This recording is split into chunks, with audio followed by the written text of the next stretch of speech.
when I first started getting interested by the idea was actually, my background is in user experience design.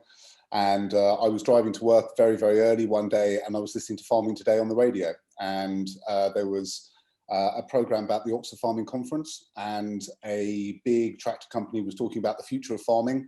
And it was very much, as you would expect, bigger machinery, maybe driverless tractors, etc.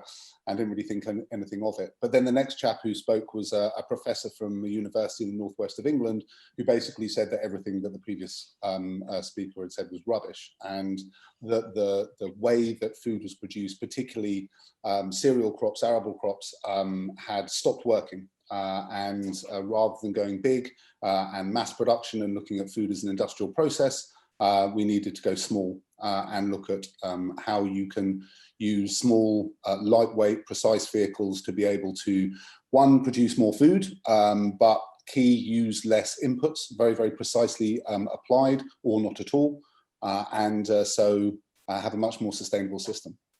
So that was very exciting, and I spoke to that guy as soon as I got into work, and then he introduced me to Sam, my business partner, who's a fourth generation arable farmer. And he saw the same thing from the inside. Basically, he saw that this was a huge, huge issue. So we got together and thought, well, the idea of robotics is very exciting, but what do farmers want? So we put together a survey, so I used my user experience background, and then Sam went out on the road for 6 months and sat down in the farm kitchens next to the Arga and patted the border collie and had long conversations with the farmers to find out what their problems were. And it allowed us to develop our service model, farming as a service, and allowed us to realize that what we needed to do was not automate single processes, but really deliver a healthy crop at the end of the year. And that's how we came up with our model of Tom, Dick and Harry and farming as a service, and how we managed to sort of move forward.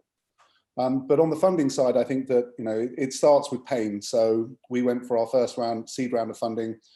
We found an investor who was really into what we were doing. It was very exciting. They said yes. We said brilliant. We stopped talking to the other investors, and then a month before we ran out of money, they then pulled out. So we had to scrabble around to see what we could do, and we ended up going to use Crowdcube.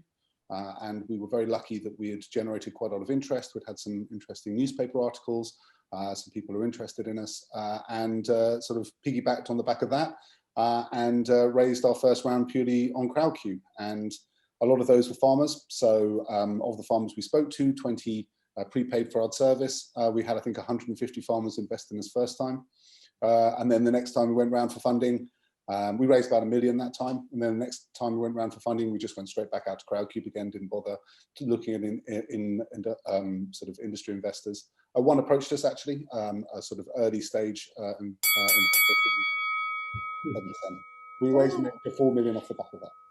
Ben, before we let you go, I have to ask you to just very quickly explain farming as a service, please. Okay, so rather than selling machinery to farmers, we provide a per hectare per year service and charge just for that. So farmers can adopt our system really easily.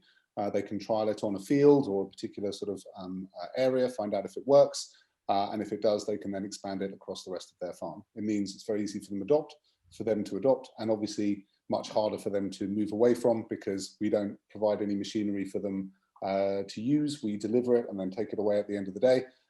So once they're working with us, they stay working with us unless they need to have a big capital expenditure at the end. So in terms of the precision that you're obsessed with, that even goes as far as the sales side of things, which is what's really interesting as a model. It's a very precise model. Yes. Brilliant.